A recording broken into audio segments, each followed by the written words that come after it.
فلا أقسم بمواقع النجوم وإنه لقسم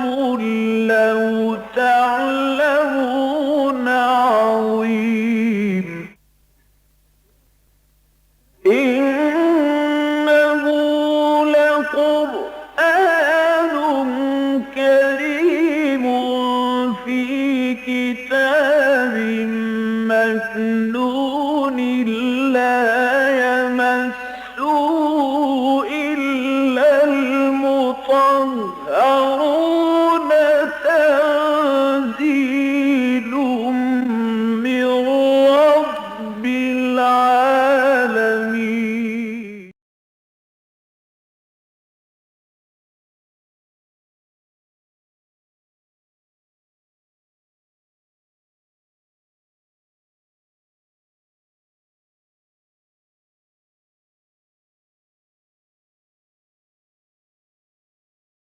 أعوذ بالله من الشيطان الرجيم. بسم الله الرحمن الرحيم. واضرب لهم مثلا أصحاب القرية إذ جاءها المرسلون إذ أرسلنا إليهم 2 فكذبوهما فعززنا بثالث فقالوا إنا إليكم مرسلون قالوا ما أنتم إلا بشر مثلنا وما أنزل الرحمن من شيء إن أنتم إلا تكذبون قالوا ربنا يعلم إنا إليكم لمرسلون وما علينا إلا البلاغ المبين قالوا إنا تطيرنا بكم لئن لم تنتهوا لنرجمنكم وليمسنكم منا عذاب أليم قالوا طائركم معكم أئن ذكرتم بل أنتم قوم مسرفون وجاء من أقصى المدينة رجل يسعى قال يا قوم اتبعوا المرسلين اتبعوا من لا يسألكم أجرا وهم مهتدون وما لي لا أعبد الذي فطرني وإليه ترجعون أتخذ من دونه آلهة إن يردني الرحمن بضر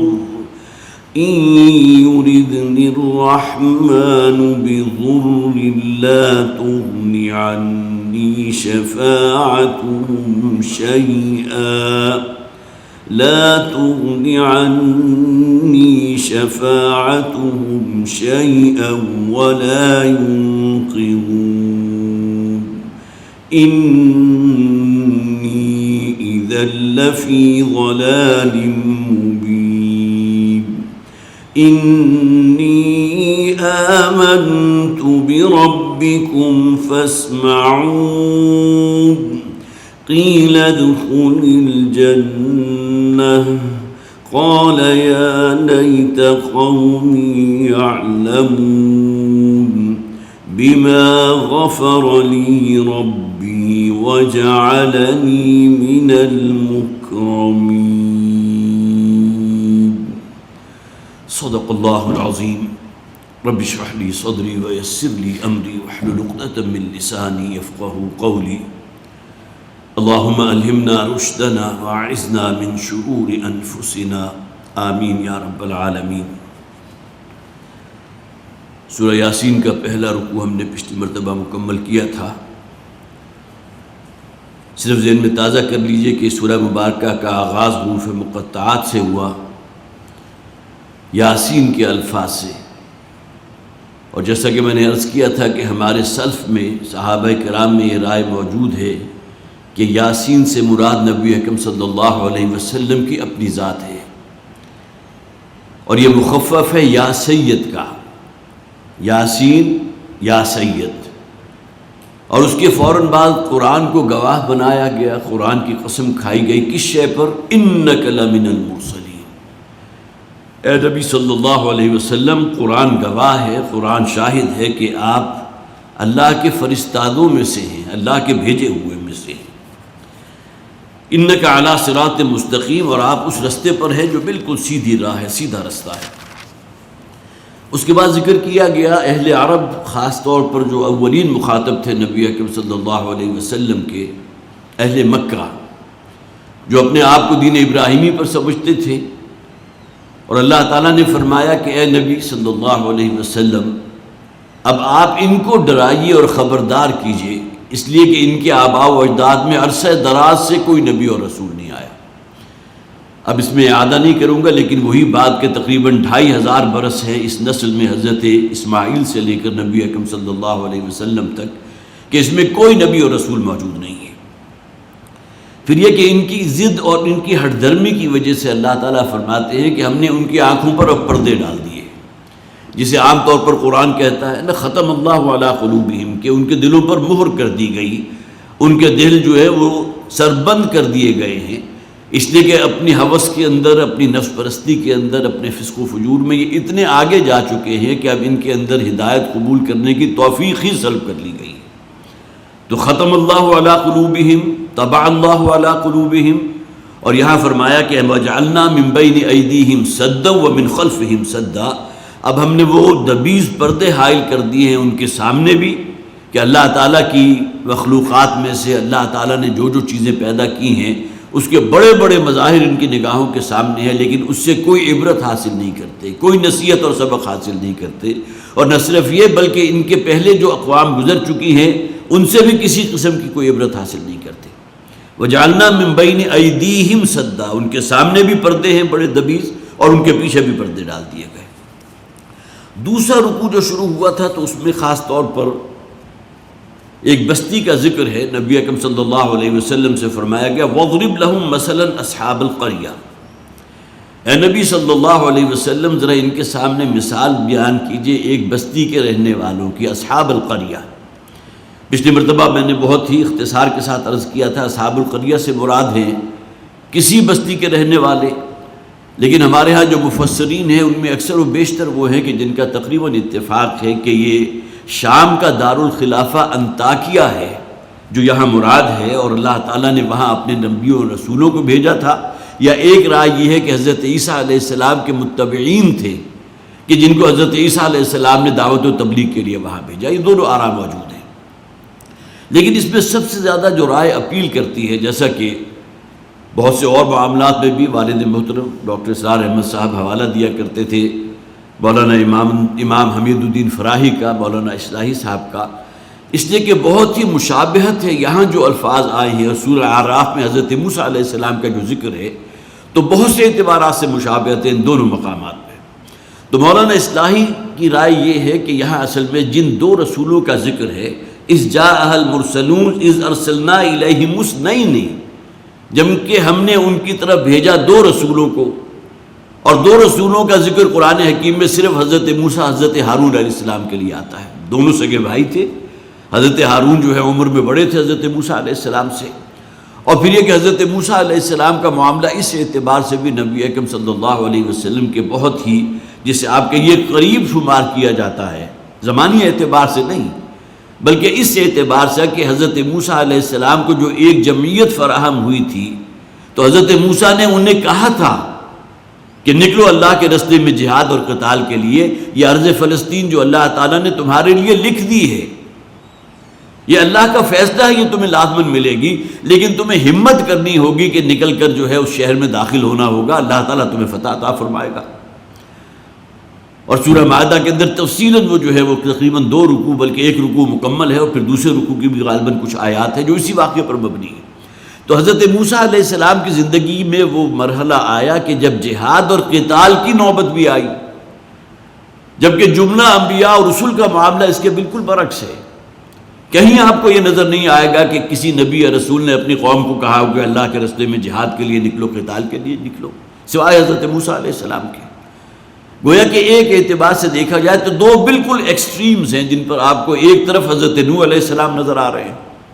950 برس اللہ کا وہ بندہ جو ہے دعوت و تبلیغ کا کام کرتا رہا،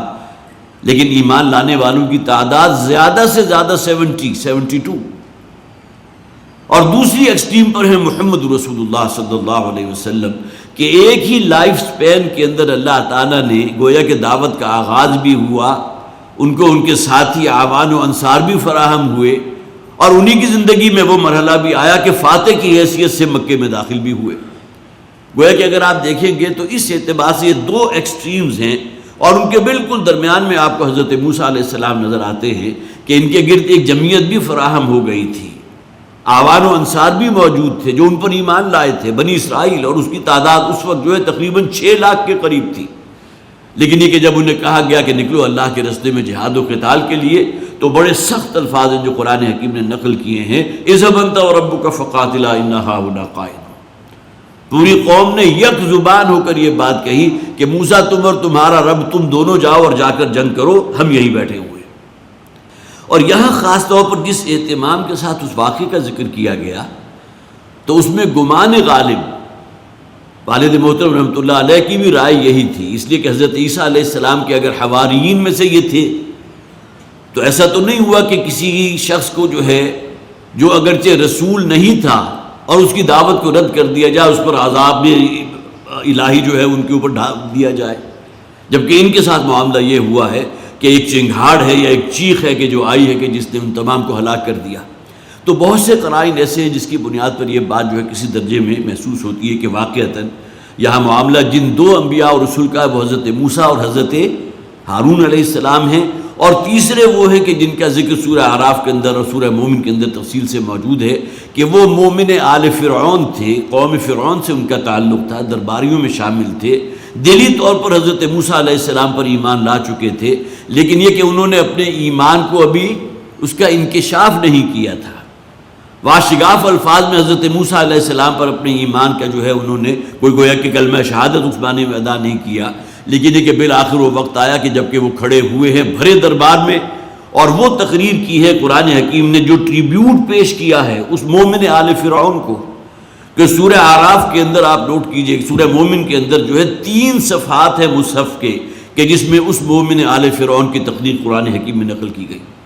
اور انہی کی تقریر کے کچھ حصے ہیں کہ جو آپ کو یہاں بھی نظر آئیں گے، اس کی جو الفاظ کے اندر مماثلت ہے وہ انشاءاللہ اس کا ذکر جو ہے آگے آ جائے گا۔ اب آئیے ان آیات کو ہم پڑھتے ہیں۔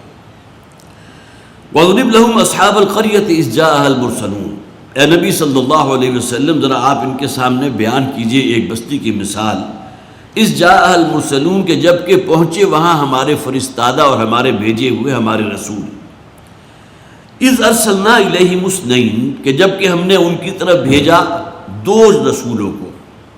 فَكَذَّبُوهُمَا تو اس قوم نے اور وہاں کے جو سرکردہ لیڈر تھے، اگرچہ فرعون کا نام یہاں نہیں لیا گیا لیکن حضرت موسیٰ اور حضرت ہارون مراد تو فرعون نے، آل فرعون نے، سب نے انکار کر دیا، جھٹلایا ان رسولوں کو، فعززنا بثالث پھر ہم نے ان کی مدد کی ایک تیسرے کے ذریعے۔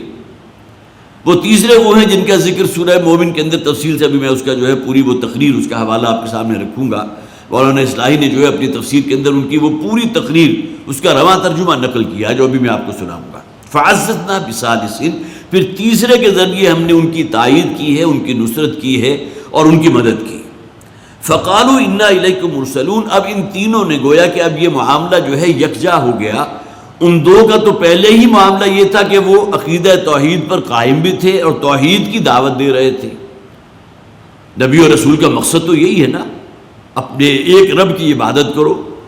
ہر نبی اور رسول نے یہی کہا یا قوم اعبدوا اللہ ما لکم من الہ غیرہ. اور یہ تیسرے وہ تھے کہ جنہوں نے بھرے دربار میں کھڑے ہو کر گواہی دی تھی اپنے ایمان کی بھی، اور اس کے بعد جو وعظ اور جو ان کا تفصیلی خطاب جس کا میں نے ذکر کیا سورہ مومن کے اندر ہے، اس کی جس درجے میں قرآن حکیم میں تحسین کی گئی، فعززنا بثالث،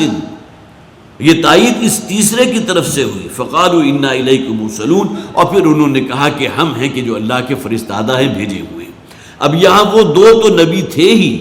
لیکن یہ تیسرے بھی اس معنی میں کہ گویا کہ اللہ تعالیٰ نے انہیں بھی اس کام پر مامور کر دیا. ہر نبی اور رسول کا جو ساتھی ہوتا ہے وہ اس کا گویا کہ ایک وہ دست و بازو بنتا ہے، اسی کے مشن کو آگے بڑھانے والا بنتا ہے. قالوا ما انتم الا بشر مثلنا.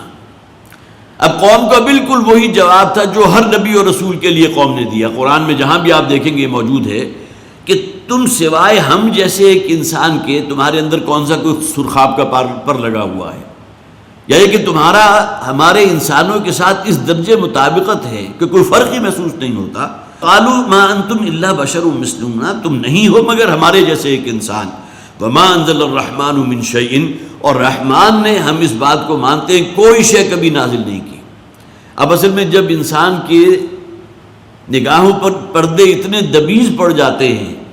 کہ وہ ان بدیہی حقائق کا بھی انکار کرنے لگتا ہے جو چلے آ رہے ہیں. حضرت ابراہیم علیہ السلام کی قوم کو تو ماننے والے تھے نا مشرکین مکہ بھی، لیکن جس قوم کی طرف حضرت موسیٰ حضرت ہارون کو بھیجا گیا، قوم فرعون، انہوں نے تو چٹا انکار کر دیا، اس لیے کہ خدائی کا دعوے دار سب سے بڑا خود فرعون موجود تھا. انا ربکم الاعلی، میں ہوں تمہارا رب اعلیٰ،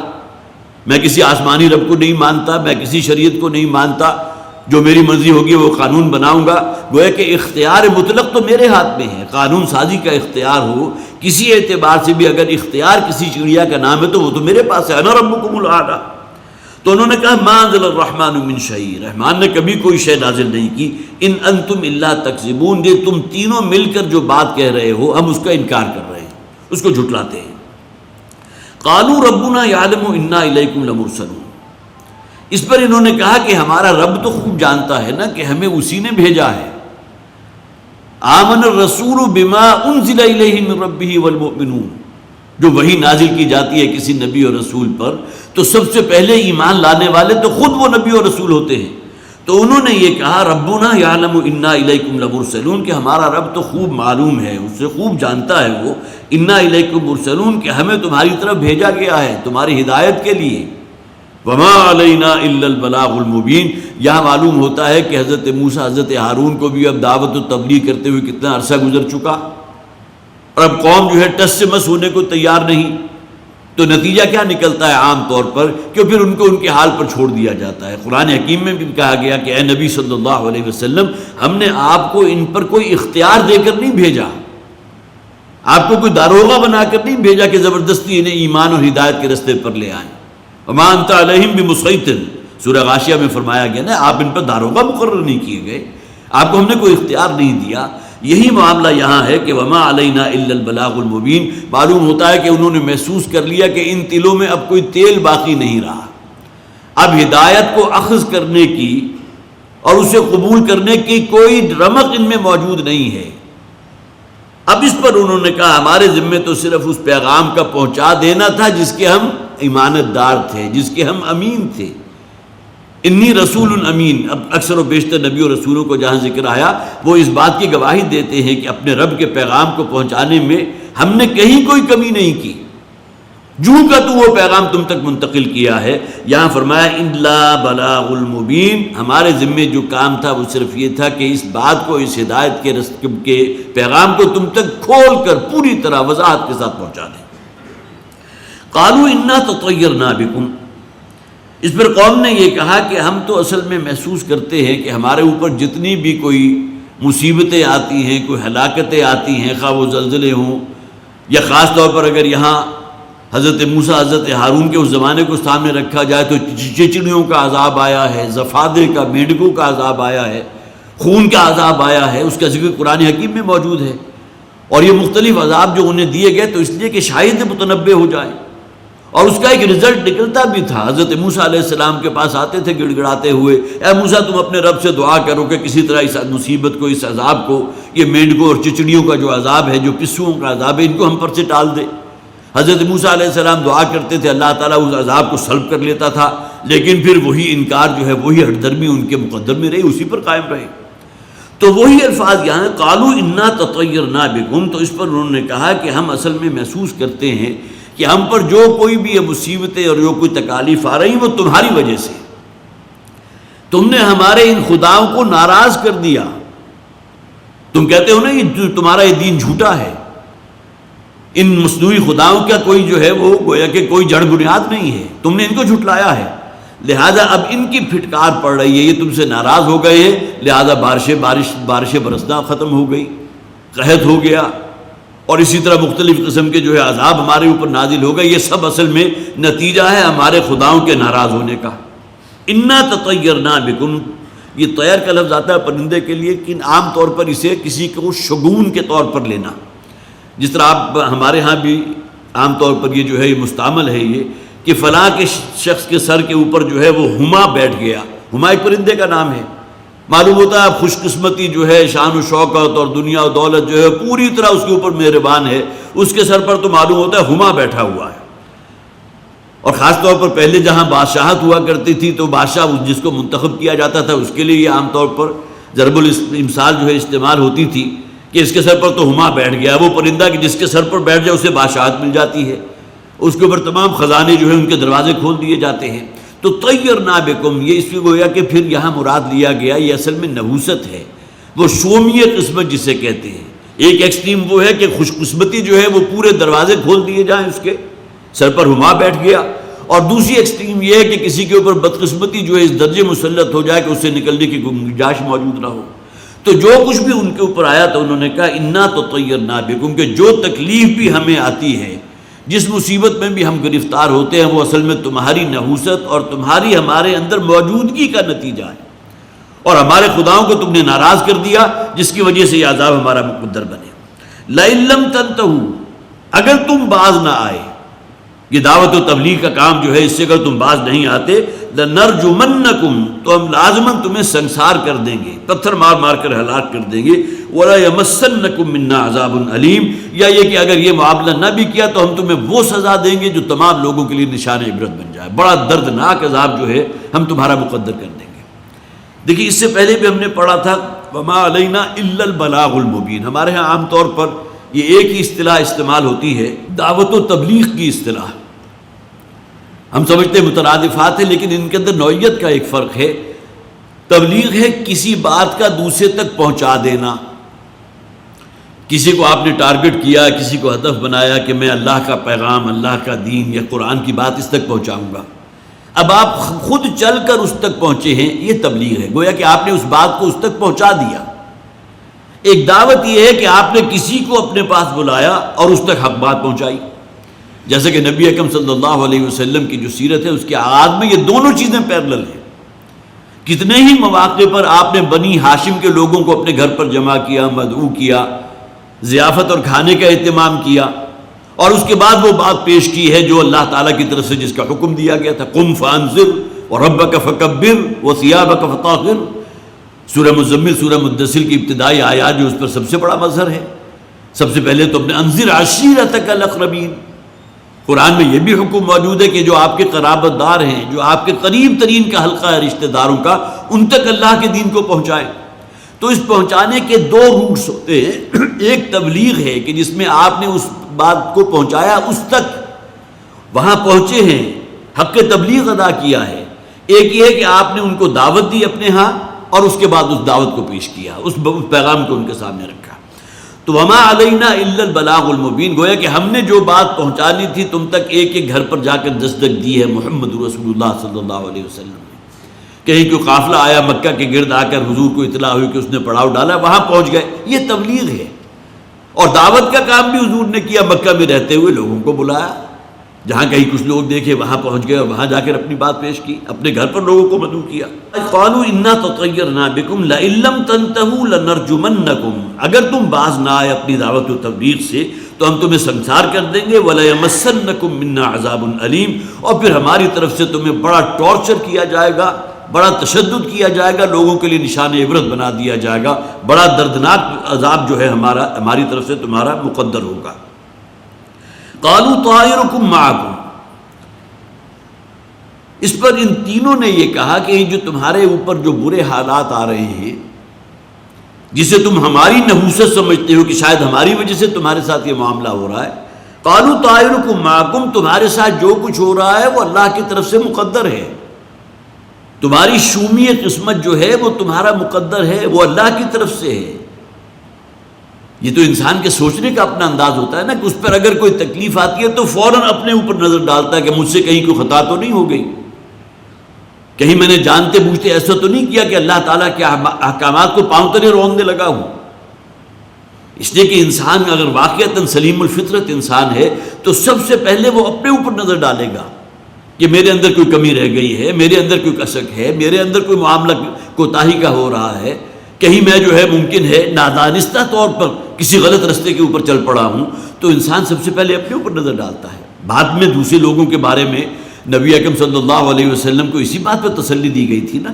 کہ نبی آپ ہمت نہ ہاریے، آپ کے ذمے پیغام پہنچا دینا ہے۔ اگر کہیں حضور کے قلب مبارک میں بھی یہ کہیں خیال آیا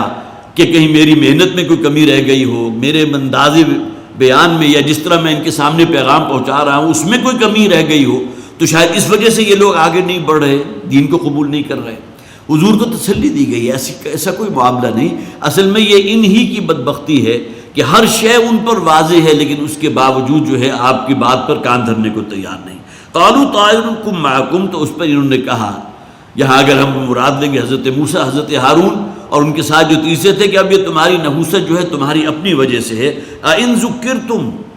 کیا تمہیں ہم نے پہلے خبردار نہیں کر دیا تھا؟ بل انتم قوم مسرفون، ہمارے اس خبردار کرنے کے باوجود تم اپنی زیادتیوں سے باز نہیں آئے، تم نے اپنا معبود انہی کو قرار دیا جنہیں تم نے خود اپنے ہاتھ سے تراشا تھا، انہی کو حاجت روا سمجھتے رہے، انہی کو مشکل کشا سمجھتے رہے، انہی کو اپنا رب مانا۔ لہذا اب ہماری یہ دعوت و تبلیغ تمہارے جو ہے وہ پہلے بھی الفاظ آ چکے، بلاغ مبین، ہمارے ذمے تو کھلا کھلا پہنچا دینا تھا۔ سورہ اعراف کی جو آیت میں نے خاص طور پر نوٹ کی تھی، یہاں اس کو نوٹ کر دیجئے، بالکل وہی الفاظ ہیں جس بنیاد پر میں نے کہا کہ یہاں جن تین رسولوں کا ذکر ہو رہا ہے، جن میں سے دو تو حضرت موسیٰ حضرت ہارون ہیں، اور تیسرے وہ کہ جو مومن آل فرعون تھے جنہوں نے اپنے ایمان کو چھپا رکھا تھا۔ اب یہاں سیاق و سباق میں سورہ اعراف کی آیت نمبر 131 ہے، قوم فرعون کا ذکر ہے۔ اللہ تعالیٰ فرماتے ہیں کہ ہم نے قوم فرعون کو بہت سے مختلف عذابوں میں مبتلا کیا۔ فَإِذَا جَاءَتْهُمُ الْحَسَنَةُ، اور جب ان پر کوئی حالات ٹھیک ہو جاتے تھے، کسی قسم کا کوئی عذاب تھا تو اللہ نے سلب کر لیا، قَالُوا لَنَا هَٰذِهِ، تو آل فرعون کیا کہا کرتے تھے، یہ تو ہمارا حق تھا، یہ تو ہونا ہی تھا، آخر کوئی تکلیف ہے کب تک رہتی، ہر تکلیف کے بعد جو ہے جسے آپ کو یہ زوال کے بعد جو ہے عروج ہوتا ہے، تو یہی معاملہ ہمارا ہے۔ وَإِن تُصِبْهُمْ سَيِّئَةٌ، اور جب انہیں پھر ہم پکڑتے تھے، ان پر آتی تھی کوئی مصیبت ہماری طرف سے، کوئی چچڑیوں کا عذاب ہے، کوئی میڈکوں کا عذاب ہے، یطیروا بموسیٰ ومن معہ، تو اسے منسوب کرتے تھے حضرت موسیٰ اور جو ان کے ساتھ حضرت ہارون تھے ان کی طرف۔ یہ تمہاری اصل میں موجودگی ہے جس کی وجہ سے یہ ہمارے اوپر نحوست مسلط کی گئی۔ یطیروا بموسیٰ ومن معہ، بالکل وہی جو یہاں فرمایا گیا۔ ان تینوں نے بھی جب یہ کہا تھا کہ قال انما طائرهم عند اللہ، الا انما طائرهم عند اللہ، سورہ اعراف آیت نمبر 131، آگاہ ہو جاؤ کہ جو ان کے اوپر مصیبت آئی ہے وہ اللہ کی طرف سے آئی ہے، اور انہیں جھنجھوڑنے کے لیے تھی۔ تو بالکل وہی الفاظ جو حضرت موسیٰ حضرت ہارون کے لیے وہاں آئے تھے، وہی الفاظ یہاں سورہ یاسین کے اندر ان دو رسولوں کے لیے اور ان کے جو تیسرے مددگار تھے ان کے لیے آئے۔ قالوا طائرکم معکم، انہوں نے بھی کہا کہ یہ تمہاری جو بھی یہ نحوست ہے وہ تمہاری وجہ سے ہے۔ اَإِن ذُكِّرْتُمْ، کیا تمہیں ہم نے پہلے بات پہنچا نہیں دی تھی، نصیحت کر نہیں دی تھی؟ بل انتم قوم مسرفون، لیکن تم ہی تھے کہ جو اپنی اسی زیادتی کے اوپر قائم رہے ہو، ہر درمی کے ساتھ اور ضد کے ساتھ۔ وَجَاءَ مِنْ أَقْصَى الْمَدِينَةِ رَجُلٌ يَسْعَىٰ، اب دیکھیے وہاں بھی سورۃ طٰہٰ کے اندر بھی ایک شخص کا ذکر تھا جو کوئی شہر کے کونے سے دوڑتا ہوا چلا آیا، حضرت موسیٰ علیہ السلام سے کہا ان الملأ یأتمرون بک لیقتلوک۔ اب وہاں دربار جو ہے فرعون کا، وہاں تو فیصلہ ہو چکا ہے کہ موسیٰ کو قتل کر دیا جائے، لہذا اس شخص نے آ کر جو کہیں شہر کے ایک کونے سے آیا تھا دوڑتا ہوا، وہاں بھی بالکل یہی الفاظ ہیں، وَجَاءَ مِنْ أَقْصَى الْمَدِينَةِ رَجُلٌ، یہی الفاظ سورۃ طٰہٰ میں ہم نے پڑھے تھے۔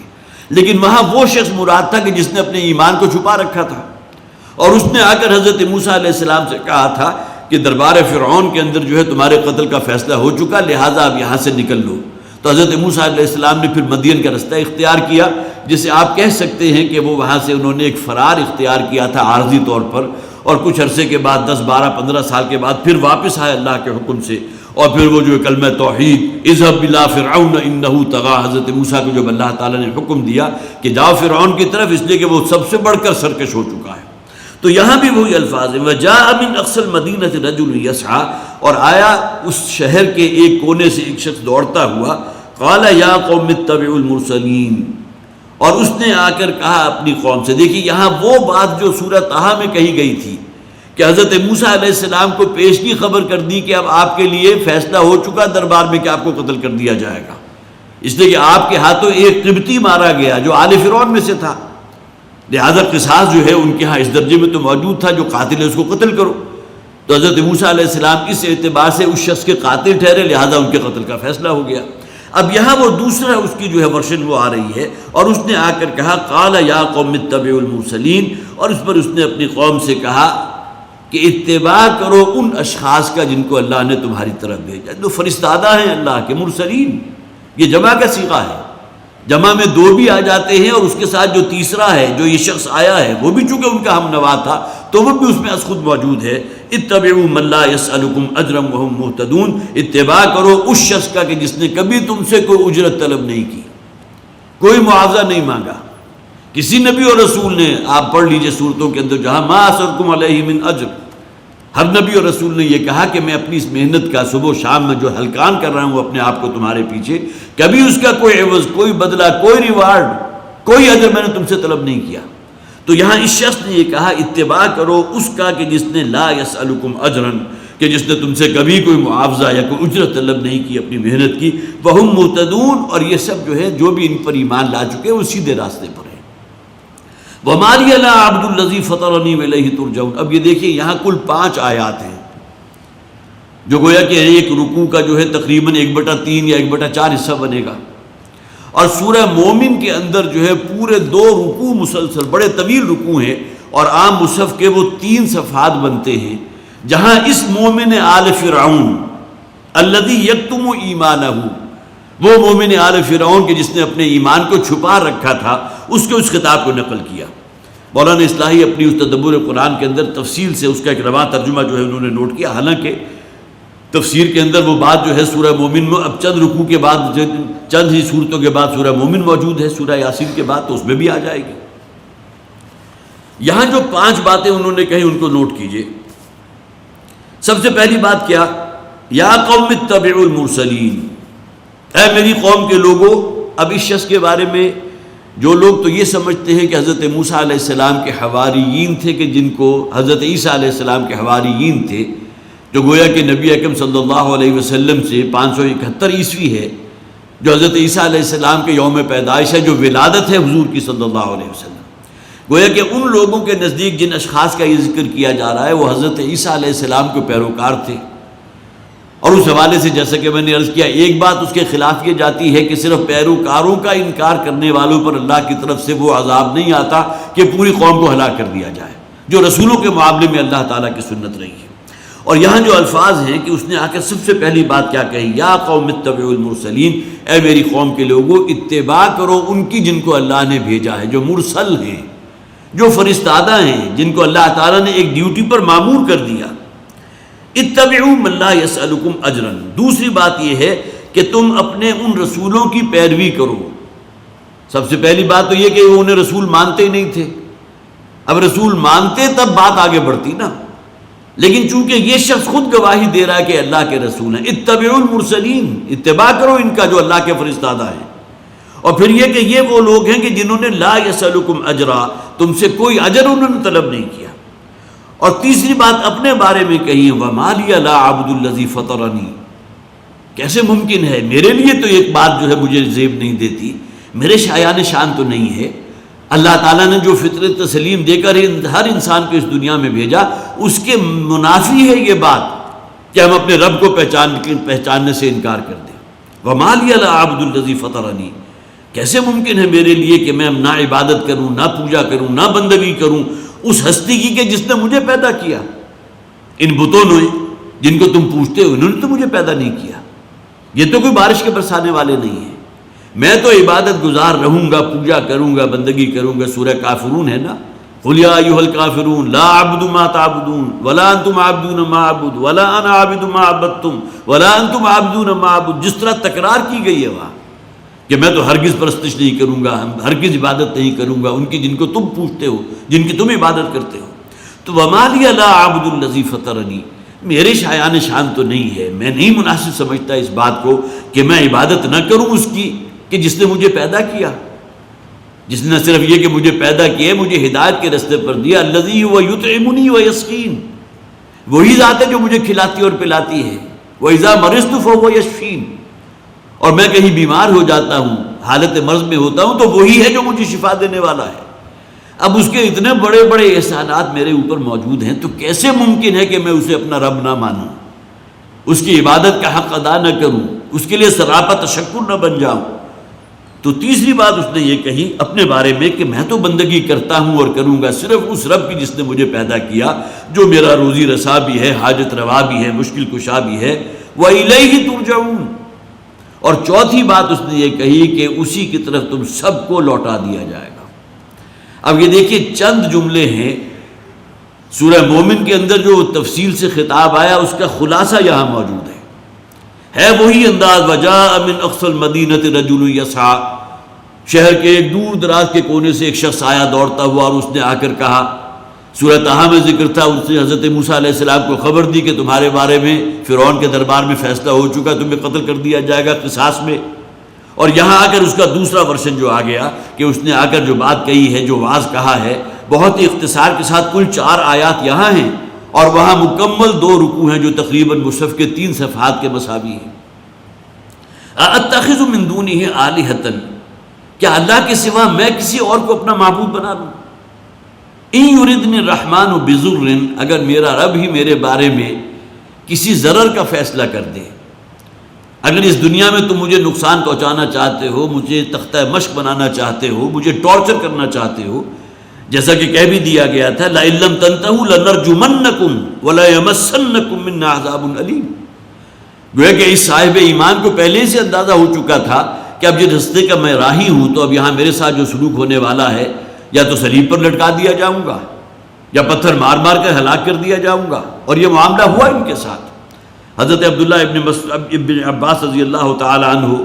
وہ راوی ہیں، اور ابن کثیر کے اندر یہ روایت موجود ہے، وہ فرماتے ہیں کہ جو تیسرا شخص آیا تھا، اس کو ان بت پرستوں نے مارنا شروع کیا، اپنے پیروں تلے روندنا شروع کیا، یہاں تک کہ اس کا پیٹ پھٹ گیا اور اس میں سے اس کی آنتیں باہر نکل گئی۔ یہ الفاظ موجود ہیں ابن کثیر کے اندر۔ اس درجے تشدد کیا تھا۔ یہاں اس شخص کے ایمان کا جو ہے، آپ یقین کا جو ہے وہ کیفیت اس کو دیکھیے کہ کیا میں اللہ کے سوا کسی اور کو معبود مانوں؟ اور اگر میرے رب نے میرے بارے میں کسی تکلیف کا فیصلہ کر ہی لیا ہے، مجھے آزمانا چاہتا ہے، مجھے پرکھنا چاہتا ہے، بِضُرٍّ، کسی تکلیف کے ذریعے، لَا تُغْنِ عَنِّي شَفَاعَتُهُمْ شَيْئًا وَلَا يُنْقِذُونَ، تو پھر یہ کہ تمہارے یہ معبود جو ہیں، یہ جھوٹے خدا، یہ تو کفایت نہیں کریں گے میری کوئی شفاعت کرنے کے اللہ کے ہاں، جس کے بارے میں پہلے کہہ دیا وَإِلَيْهِ تُرْجَعُونَ، اسی کی طرف تم سب کو لوٹایا جائے گا۔ اس اللہ کے ہاں مجھے بھی پیش ہونا ہے، تمہیں بھی پیش ہونا ہے۔ تو وہاں میرے کوئی تمہارے معبود جو ہیں یہ جھوٹے خدا میرے کسی کام نہیں آئیں گے، ولا ينقذون، اور نہ ہی وہ مجھے اللہ کے کسی عذاب سے بچا سکیں گے۔ اب یہاں بالکل معاملہ مماثل ہے وہی کہ جو سورہ مومن کے اندر آل فرعون کو الذی یکتم ایمانہ کا ذکر ہے۔ اب خاص طور پر میں وہ آیات آپ کے سامنے رکھ رہا ہوں، بلکہ اس کا ترجمہ رکھ رہا ہوں، اس لیے کہ اگر وہ آیات کی تلاوت کی تو اس میں پھر وقت اور لگ جائے گا۔ جیسا کہ میں نے عرض کیا تھا بالکل آغاز میں کہ مولانا اصلاحی کی رائے اس پورے واقعے کے بارے میں بیانی وہی ہے جو ابھی تک میں نے آپ کو بیان کی۔ اب وہ جو آیات ہے سورہ مومن کی آیت نمبر 26 سے لے کر 45 تک، یہاں کل 4 آیات تھیں جن میں خلاصہ آ گیا اس شخص کی دعوت کا، اور یہ وہی شخص ہے وقال رجل مؤمن من آل فرعون یکتم ایمانہ، وہ بھرے دربار میں وہ مومن آل فرعون جو کھڑا ہوا تھا، جس نے اپنے ایمان کو اس وقت تک چھپایا ہوا تھا، اس کے بعد اس نے کھڑے ہو کر جو خطاب فرمایا اور جو گواہی دی ہے۔ اب اس کا صرف ترجمہ میں آپ کو سنا رہا ہوں جو یہاں لکھا ہوا ہے۔ اور ایک مرد مومن جو فرعون کے خاندان میں سے تھا اور اب تک اپنے ایمان کو چھپائے ہوئے تھا، اس نے کہا کیا تم لوگ ایک شخص کو محض اس گناہ میں قتل کرنا چاہتے ہو کہ وہ کہتا ہے کہ میرا رب اللہ ہے؟ حضرت موسیٰ علیہ السلام کے بارے میں فیصلہ ہو گیا تھا نا ان کو قتل کر دیا جائے، اور ان کا جرم کیا تھا؟ صرف توحید کی بات، میرا رب اللہ ہے، درا حال ہے کہ وہ تمہارے پاس تمہارے رب کی جانب سے بہت واضح نشانیاں لے کر آ چکا۔ عصائے موسیٰ جو ہے جس کا ذکر قرآن میں بہت سے مقامات پر ہے، اس کا بھی ظہور ہو گیا، وہ بھی دکھا دیا، اور پھر اس کے بعد جو ہے وہ گرد بیضا جو ہے وہ بھی بڑی نشانیاں موجود تھی۔ اگر وہ اپنے دعوے میں جھوٹا ہے تو اس کا وبال اسی پر آئے گا، اور اگر وہ سچا ہے تو یاد رکھو جس چیز سے وہ تمہیں ڈرا رہا ہے اس کا ایک حصہ تم تک لازماً پہنچے گا، مراد ہے وہ عذاب جو ہر نبی اور رسول اپنی قوم کو جس سے خبردار کرتے رہے۔ اللہ کبھی حد سے تجاوز کرنے والے اور جھوٹے کو بامراد نہیں کرتا۔ اے میری قوم کے لوگوں، یہ پورا خطاب ہے جو قرآن میں موجود ہے سورہ مومن کے اندر، وہ مومن آل فرعون جس نے اپنے ایمان کو چھپا رکھا تھا۔ اے میری قوم کے لوگوں، آج تم کو اس ملک میں اقتدار حاصل ہے، لیکن کل اگر اللہ کا عذاب تم پر آ دھمکا تو اللہ کے قہر سے تم کو کون بچائے گا؟ فرعون نے کہا میں تمہیں وہی رائے دے رہا ہوں جو میری سوچی سمجھی رائے ہے، ما اریکم الا ما ارا۔ اب معلوم ہوتا ہے کہ جب وہ شخص کھڑا ہوا ہے بڑے دربار میں، اس نے وہ خطاب کیا ہے تو جتنے بھی درباری تھے وہ بھی مرعوب ہو گئے۔ اللہ تعالیٰ حق کے اندر آخر اتنی طاقت تو ہوتی ہے نا، دوسروں کو مسحور تو کرتا ہے۔ اب اس نے بھی جب درباریوں پر نظر ڈالی اور انہوں نے دیکھا بڑی توجہ سے اس کی باتوں کو سن رہے ہیں، تو فرعون بھی بغلے جھانکنے لگا، اور وہ بھی معذرت خواہانہ انداز اس نے اختیار کیا، ما اریکم الا ما ارا، میں نے تو اصل میں وہی بات کی ہے جس نتیجے تک میں پہنچا تھا، جو موسیٰ کے قتل کا ہم نے فیصلہ کیا ہے، یہ تو میری اپنی رائے تھی نا۔ فرعون نے کہا میں تمہارے وہی رائے دے رہا ہوں جو میری سوچی سمجھی رائے تھی، اور یاد رکھو میں ہمیشہ تمہاری ٹھیک راہ کی طرف رہنمائی کرتا رہا ہوں۔ وہ کہ دلیل بھی دے دی کہ ہمارے ہمیشہ سے جو میرا موقف ہوا کرتا تھا، یہ میرا مشورہ ہوتا تھا، وہی صائب ہوتا تھا۔ اب اسی شخص نے، مرد مومن نے کہا یا قومی، اے میری قوم کے لوگوں، میں تم پر اسی طرح کے عذاب کا اندیشہ رکھتا ہوں جس کا عذاب پچھلی قوموں پر آیا تھا۔ اب اگر حضرت عیسیٰ علیہ السلام کے حوارین ہوتے تو ان کے اوپر تو کوئی عذاب نہیں آیا، جس کا ذکر یہاں ان آیات کے اندر بھی موجود ہے، اور وہ مثال ہے قوم نوح کی، قوم عاد کی، قوم سمود کی، اور ان کے بعد آنے والوں کی، اس لیے کہ اللہ تعالیٰ شرک کرنے والوں کو کبھی پسند نہیں فرماتا۔ اے میری قوم کے لوگوں، میں تم پر ایک بہت بڑی ہلچل کا اندیشہ رکھتا ہوں، جس دن تم پیٹھ پیٹ کر بھاگو گے اور بھاگ نہ سکو گے، اور تمہیں خدا کے عذاب سے، اس کے غضب سے بچانے والا کوئی نہیں ہوگا۔ یاد رکھو کہ جسے خدا گمراہ کر دے اس کو کوئی دوسرا راہ دکھانے والا نہیں۔ اس سے پہلے تمہارے پاس یوسف بھی آ چکے تھے کھلی نشانیوں کے ساتھ، لیکن تم نے ان کی دعوت کو برابر شک ہی کی نگاہ سے دیکھا، یہاں تک کہ جب ان کی وفات ہو گئی تو اب تم یہ سمجھ بیٹھے تھے کہ اب اللہ تعالیٰ کسی نبی کو نہیں بھیجے گا، جیسا کہ ہم نے پڑھ لیا وما انزل الرحمن من شیء، رحمان نے تو کبھی کوئی شے جو ہے نازل کی نہیں۔ فرعون نے حامان کو مخاطب کر کے کہا اے حامان، میرے لیے ایک بلند عمارت تعمیر کرو تاکہ میں ذرا آسمان میں جا کر، بلندیوں پر جا کر دیکھوں کہ موسیٰ کا رب کہاں ہے، آسمانوں کو، فضاؤں کو کھنگالوں اور جا کر وہاں تلاش کروں موسیٰ کو کہ جس کو کہتا ہے کہ میرا رب وہ ہے جو آسمانوں میں رہتا ہے۔ میں تو اس شخص کو بالکل جھوٹا سمجھتا ہوں، یہ فرعون نے کہا۔ اب یہاں پس منظر میں اگر آپ دیکھیے تصور میں کہ وہ مومن آل فرعون کھڑا ہوا خطاب کر رہا ہے، درمیان میں یہ فرعون لقمے دے رہا ہے کہ جو میری سمجھ میں آیا وہ مشورہ میں نے تمہیں دے دیا تھا، ما اریکم الا ما ارا۔ اسی طرح اسی دوران میں وہ جو حامان بیٹھا ہوا تھا وزیر تعمیرات، اس کے دربار میں اسے کہا تم ذرا میرے لیے بہت اونچا ایک مینار تعمیر کرو تاکہ میں آسمان کی بلندیوں میں جا کر کھنگالوں ان فضاؤں کو اور موسیٰ کے رب کو کہیں سے برآمد کروں، کہاں ہے وہ، میں تو اسے جھوٹا سمجھتا ہوں۔ اس مرد مومن نے پھر کہا، وہ تقریر اس کی جاری ہے، اے میری قوم کے لوگوں، میری پیروی کرو، میں تمہیں سیدھا راہ دکھاؤں گا۔ اب یہاں میری پیروی سے مراد کیا ہے کہ میں نے پیروی اختیار کی موسیٰ اور ہارون کی اور ان کے رب کی، اگر ان کی بات تم نہیں مان رہے تو میں تو تمہارا تھا نا، یہ تو آل فرعون میں سے تھے، یہ تو ایسا نہیں تھا کہ بنی اسرائیل میں حضرت موسیٰ بھی بنی اسرائیل میں سے، حضرت ہارون بھی بنی اسرائیل میں سے، یہ تو قبطی تھے، یہ تو آل فرعون میں سے تھے، تو میرا تو تمہارے ساتھ گویا کہ اس اعتبار سے خونی تعلق بھی ہے، تو میں تو تمہیں دھوکہ نہیں دوں گا، تم میری پیروی کر لو، میں تمہیں سیدھا رستہ دکھاؤں گا۔ اے میری قوم کے لوگوں، یہ دنیا کی زندگی چند روزہ ہے، اصل ٹھکانہ تو آخرت ہے۔ جو کسی برائی کا ارتکاب کرے گا اسی کے مطابق بدلہ پائے گا، اور جو کوئی نیک عمل کرے گا خواہ مرد ہو یا عورت تو یہی وہ لوگ ہوں گے کہ جو جنت میں داخل کیے جائیں گے، اور ان پر بے حد و حساب فضل ہوگا اللہ کا۔ ابھی مزید بھی تقریر ہے، لیکن یہ کہ اس کا بس تھوڑا سا حصہ میں نے آپ کو، یہ اسی کا ترجمہ ہے ان آیات کا جو وہ سورہ مومن کے اندر 2 رکوعوں پر وہ جو ہے پھیلا ہوا خطاب ہے اس مرد مومن کا جس نے اپنے ایمان کو چھپایا ہوا تھا۔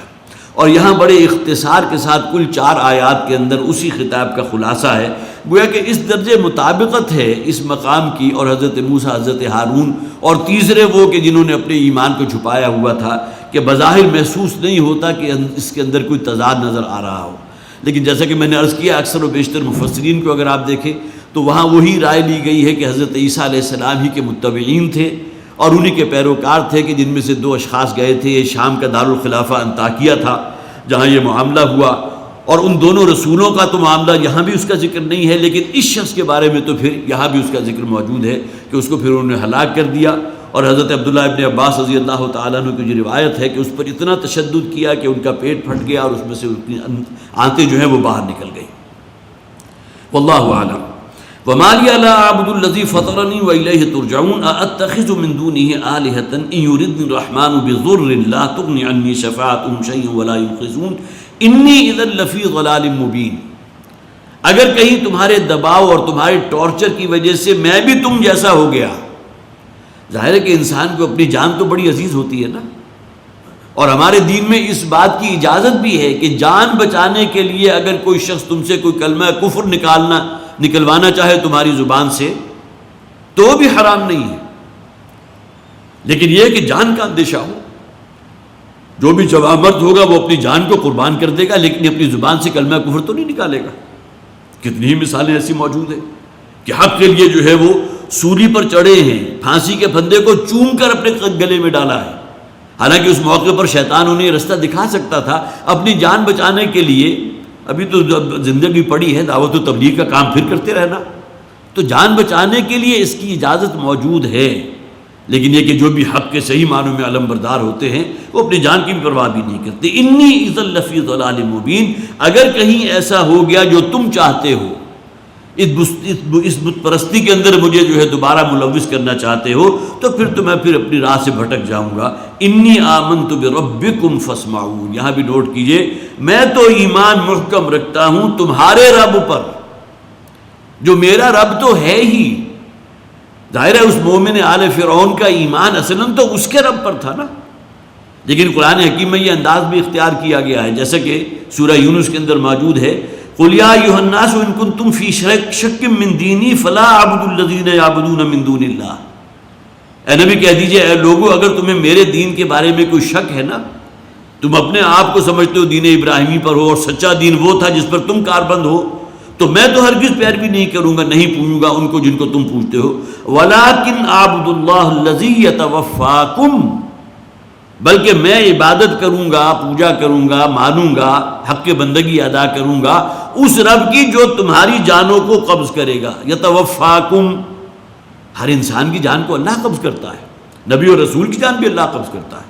لیکن وہاں بھی حضور کی زبانی فرمایا گیا، یہاں بھی گویا کہ ایک اعتبار سے طنز کہہ سکتے ہیں کہ تم یہ جانتے ہو نا کہ ایک رب ہے جو تمہاری روح قبض کرتا ہے، تم پر موت مسلط کرتا ہے۔ یتوفاکم، میں تو اس رب کا ماننے والا ہوں جو تمہاری روح کو قبض کرے گا، جو تمہارے اوپر موت مسلط کرے گا۔ وہی انداز یہاں بھی ہے، انی آمنت بربکم فاسمعون، کہ میں تو ایمان رکھتا ہوں تمہارے رب پر، میرا رب تو وہ ہے ہی، لیکن وہ تمہارا بھی رب ہے۔ یہ تمہاری گمراہی اور ضلالت ہے اور کفر ہے کہ تم نے کسی اور کو اپنا رب مان لیا، کسی اور کو حاجت روا سمجھتے ہو، کسی اور کے سامنے ماتھا ٹیکتے ہو، کسی اور کو سجدہ کرتے ہو۔ وہ تو میرا اور تمہارا رب ہے، وہی تمہاری روحیں بھی قبض کرے گا، اور میں تمہارے رب پر ایمان لایا۔ فاسمعون، تو لہذا میری بات بڑے غور سے سنو۔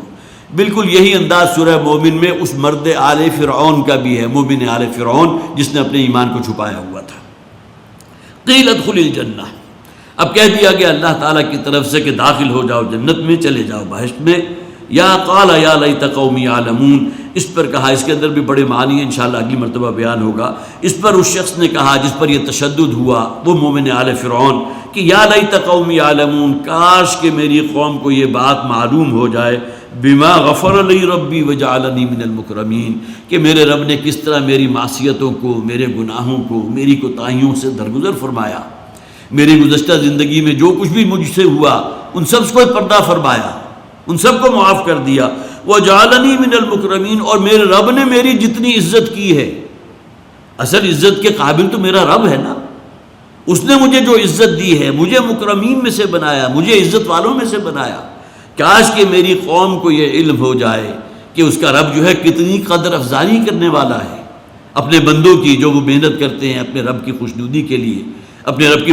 فرما برداری میں جو کچھ وہ کر رہے ہیں. تو رب کا جو ہے کتنا بڑا احسان ان پر ہے، یہ ایک تصور ہے. اور دوسری طرف یہ کہ اللہ تعالیٰ نے انہیں کس قدر عزت عطا فرمائی ہے. یا لیت قومی یعلمون، کاش کہ معلوم ہو جائے میری قوم کے لوگوں کو کہ اپنے رب فرما برداروں کو رب کس طرح عزت سے نوازتا ہے، کیسے کیسے مقامات عالیہ عطا فرماتا ہے. بارک اللہ لی ولکم فی القرآن العظیم ونفعنی وإیاکم بالآیات والذکر الحکیم.